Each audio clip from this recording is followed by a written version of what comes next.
However, as I said, I need to think things through a bit more and play some more games to build a sort of understanding about what this game has to offer. I can be very decisive and at times even stern with my likes and dislikes in video games. I know for a fact that I'll never love the last two of the Assassin's Creed RPG games as much as I loved Unity.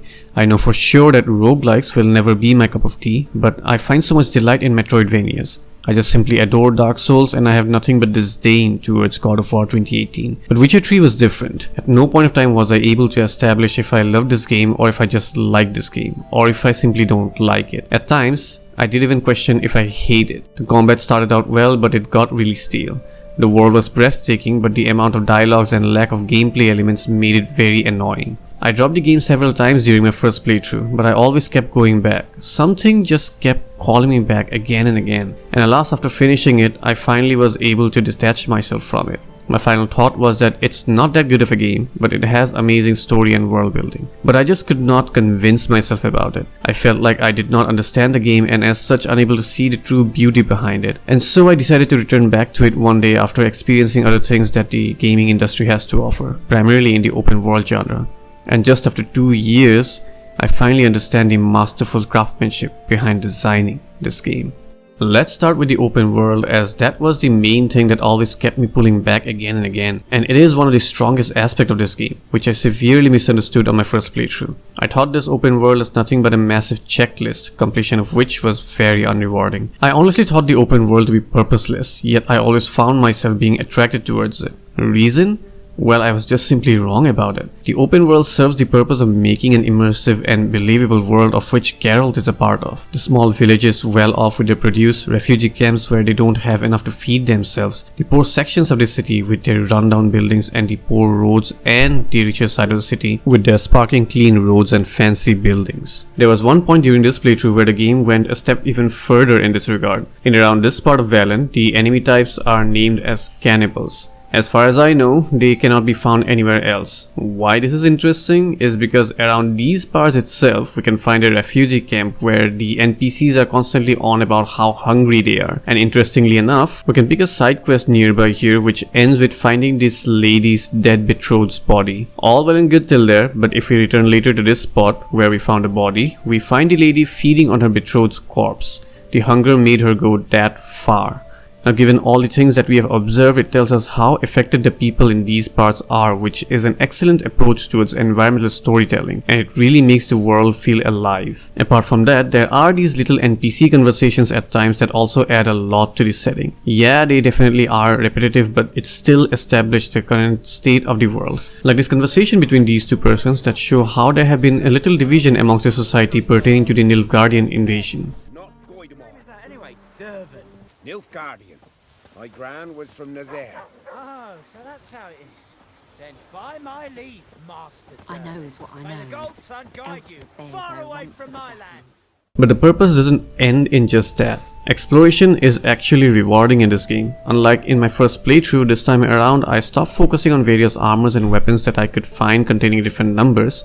Instead, I paid more attention towards things that mattered more towards my build and my playstyle. I focused more on collecting formulas of potions, bombs and decoctions and diagrams of weapons and armors, and it gave me a complete different experience than my first playthrough. I was enjoying it a lot more as I was making constant progress in my build. Having a variety of tools to use under different circumstances made me feel more like how probably a real-world bounty hunter would approach their bounties, gaining proper intel on the targets and preparing with the right tools. In context of this game, tools like necrophage oil for drowners, vampire oil and black blood for vampires, northern wind to freeze a water hag in their place and get the one-shot kill.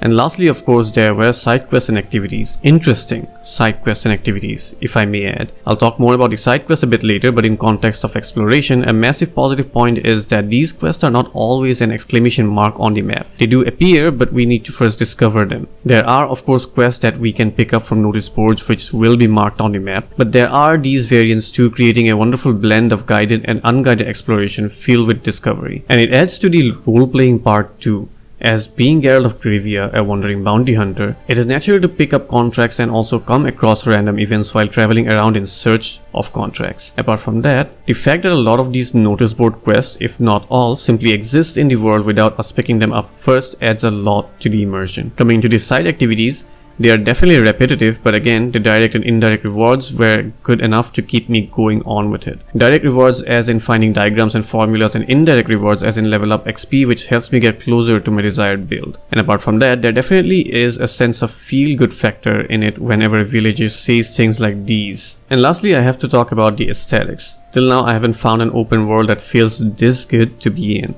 The colors of the land, the breeze that makes the trees dance, and the music. My goodness, the music. The only competition against it for quite a while was Genshin Impact, but now that I have played Nier Automata, that game also really has good music. But still, none of them can win over what Witcher 3 have done in my opinion. Oftentimes I just wander around aimlessly, just staying drowned in the feeling of it. And this is not only this time, but it even happened on my first playthrough. This aspect of this game is alluring and mesmerizing, to a point, even addicting. But I do have one gripe with it though. It is really difficult to explain. The world, for all its beauty and immersiveness, lacks that individuality, for lack of better term. For the most part, the places just look the same in the game wherever I go. Yes, I can differentiate the areas in terms of it being a swamp, an island, a hilltop, but if I compare it with the world of Elden Ring, it lacks diversity in topography, at least enough to make it difficult to navigate without a map and a marker. In Elden Ring, for the most part, I was able to tell where exactly I was at any given moment and which way I should be headed to reach my destination, especially in Limgrave. This was because the topography was so varied in that world that each part of it can act as a landmark. This was not so in Witcher 3. I always had to pay constant attention to my minimap to ensure that I was going towards the right direction. I often had to open my map to set a marker so that I do not lose my way. This was even more prominent in my first playthrough, which grossly affected my overall experience as I had to pay more attention to my map instead of paying attention to the world itself. But once again, this is just a small gripe in contrast to all the other things that it has to offer. And as such, I have to say that I adore this world, even a little more than the lands between. One of the two things that really made me frustrated with The Witcher 3 on my first playthrough was the gameplay, or rather the lack of it. That's how I thought 2 years back. Walk around, ride a horse, talk to people, use the Witcher's version of Eagle Vision to solve every quest. Where was the gameplay? There was the combat, which initially did intrigue me, but having to fight the enemies which did look and fight differently, but still manages to come across as being more or less the same, upgrading a few skills in the skill tree that had little impact on my playstyle, and getting weapons which didn't contribute to anything more than just a few numbers to my stats, brought the experience crumbling down. I was not having fun with this game. I was impressed and intrigued by the experience offered by the open world, but I was not having fun playing around in it. Of course, I was wrong about it, up to a certain extent, as I wasn't approaching this game as an RPG. I really wasn't paying too much attention to the skill tree, as I was utterly disappointed that each weapon in the game doesn't have a unique moveset, and the skill tree didn't help much in that either. What that led to was that I was playing this game like a hack and slash game, occasionally using few signs, mostly Quen, which made me very bored. As once again, the enemies really didn't differ too much from one another. Just to be clear on that point, think about Dark Souls. It is essentially rolling to dodge enemy attacks, but rolling direction, timing, and the numbers are determined by the type of enemy we face.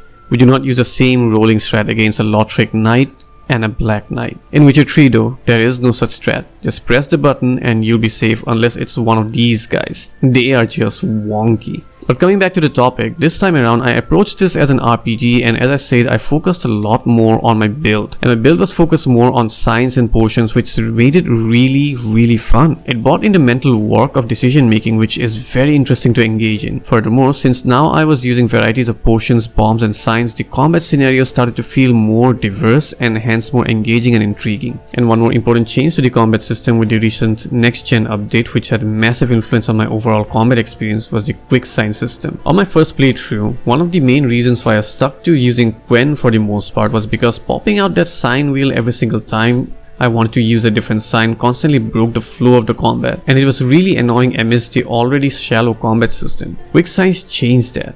I don't need to open any wheels in while combat, and the entire encounter plays out without any interruptions, which made them a lot more fun to engage in. But still, at the end it is still very lacking. Even now, I will say the game focused a lot more on the story and the world building in comparison to its gameplay. I honestly do believe the gameplay was ignored quite heavily. Combat is the only element of gameplay it has, and although it is definitely fleshed out with the help of the RPG system, I don't feel like it compensates enough to have this shallow of a combat system. Moreover, the dodging is really weird. Based off of what I see, it is okay. The enemies are not touching me with their attacks, so it's fine, but it just doesn't feel natural. There have been so many times where I feel like I should get hit, but I didn't. I don't exactly know what's going on here, but there definitely is some issue. This becomes even more apparent when fighting certain enemies. One example that comes to my mind is the cockatrice. It was so goddamn frustrating to fight this guy. I just could not understand what registers as a dodge with this thing and what doesn't. Furthermore, since there is no proper telegraph attacks, dodging was again more difficult in an annoying way. I really believe that they should have gone for a more balanced approach with the combat in this game, where stats and builds definitely mattered, but so did the player's skills. This is where I talk about the story and the side quest. Another place where the game shines a lot. Set after the events of the books, the story in this game follows Geralt in search of Ciri, his adopted daughter, kind of. The story throughout this entirety was very interesting to experience with all the interesting characters involved. It is paced very well so that it never felt rushed or too dragged out. It successfully kept me interested till the end. What's more amazing is how well the side quests are written, bringing out interesting twists in the endings, or just have a well-written short story that speaks oceans about the world we are exploring. There was always something that always left me satisfied after completion of different quests, regardless of what reward I get, or maybe at times not even get anything. What's even more amazing is how some of our choices have lasting effect. I don't have footage for it as I came across this on my first playthrough, but there was one time when Geralt was ambushed by a group of monsters, but I was able to talk out of it more or less, as on several previous occasions I spared one of their kinds. And during this playthrough, how this square tile came for revenge for betraying her. I spared her, by the way. Another thing that I really liked about this game is how all the characters speaks precisely to the point and yet manages to have so much personality. I often found myself having a great time listening to the characters as the dialogues played out. Not only that, they also managed to give out ample amount of information with just a few lines. And since I'm talking about this, might I add that the voice acting of the entire cast is just superb. Major character or maybe just a random NPC giving us a quest, they are acted out so well that they just compel me to pay attention. But of course, there are exceptions to those. At times there are sequences where characters just go on and on about things that doesn't matter. Optional of course, but in a game where the world and its characters are so interesting, it is a bit unnerving to not click in a dialogue option and miss out on something. I remember myself suffering through Priscilla's long lecture about plays and stuff. On one hand, I wanted to end it, but on the other, I just could not skip the entire thing in fear of missing out something interesting. That part was unbearable and was the part where I finally snapped on my first playthrough and went on a break from that game. Apart from that, there are issues with the main quest choices that can be absolutely immersion breaking. Example, during the Baron's quest, I didn't kill his men at the Crossroad Inn. But when I went to the Crow's Perch, people were treating like I did. There were other places where I faced this, but I can't remember it right now. But these kind of things really threw me back every time it happened, and not in a good way. Alas though, those things are far and in between and never really stuck to my head, and I forget about them while playing. I really need to put an effort to remember those things, which signifies how amazing the good parts are with all the intriguing stories and characters. I used to cringe a lot when people call Witcher 3 a masterpiece, but now I realize why they call it so. It's still not the kind of game that I am willing to play too much at this stage of my life, but I do like it quite a bit now, and I hope I can develop a taste for these narrative world builders. Even now, honestly, despite finally understanding what this game does in a masterful way and approaching it in the presumably right way, I still did get bored after maybe about 20 or 30 hours. But at least I did not force myself with utter frustration and questions. I spent those hours in awe and admiration. My love and hate relation with Witcher 3 was a bitter one, but now, my love-hate relation with this game is a bittersweet one, which in my books is a good thing. Thank you everyone for watching. Please do share your thoughts on Witcher 3 down in the comments so that my admiration for this game gets further enhanced, as it definitely deserves it. And while you're at it, please do hit the like button if you enjoyed this video and consider subscribing for more contents. I do live streams also in this channel, so you might just find me experiencing your favorite game for the first time and get to see my raw impressions on it. Also, you can join our Discord, a very small community, but we do interact with each other quite a bit, and I believe it'll be merrier with more people. With all that said and done, one last time, thank you for watching, good night or have a good day as the situation may be, and I'll see you guys on the next one. See ya.